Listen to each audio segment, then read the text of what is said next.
মতি কাকা? সে তো জেলে পড়ছে, আর সূর্য স্যার মতি কাকাকে যা শায়েস্তা করেছে, আমার মনে হয় না মতি কাকা আমাদের সামনে এসে চোখ তুলে তাকাতে পারবে বলে। আমরা সবাই খুব ভালো আছি দিদি, তুই একদম চিন্তা করিস না, আমরা ঠিক আছি। হ্যাঁ হ্যাঁ ঠিক আছে, যাক বাবা একটু স্বস্তি পেলাম। আচ্ছা আমাকে একটা কথা বলতো, তুই কি সবসময় আমাদেরকে নিয়ে চিন্তা করিস? হ্যাঁ, তোদের নিয়ে চিন্তা করব না তো কাদের নিয়ে চিন্তা করব আমায় একটু বলবি? দিদি আমাদেরকে নিয়ে চিন্তা করিস না, আমরা খুব ভালো আছি।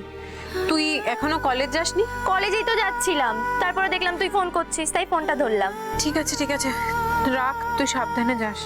ঠিক আছে, টাটা।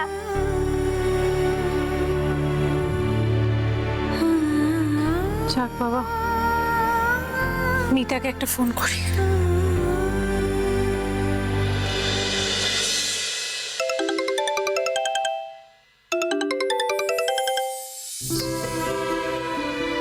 এই যে মহারানী শুনুন, আজ আমরা একটা বড় অর্ডার পেয়েছি। আজ কিন্তু তোমাকে তাড়াতাড়ি আসতে হবে। আজ?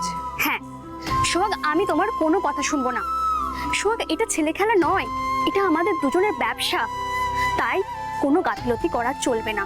তোমাকে আজকে আসতেই হবে। না না, কিন্তু কোনো কিন্তু নয়, তোমাকে তাড়াতাড়ি আসতেই হবে আজ।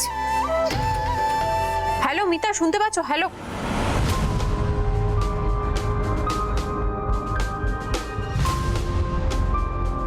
কি যে করি? শিউলি যতই বলুক ওরা ভালো আছে, মতি কাকা লোকটা তো ভালো নয়, ও করতে পারে না এমন কোনো কাজ নেই। আমাকে যে করেই হোক গ্রামে যেতেই হবে।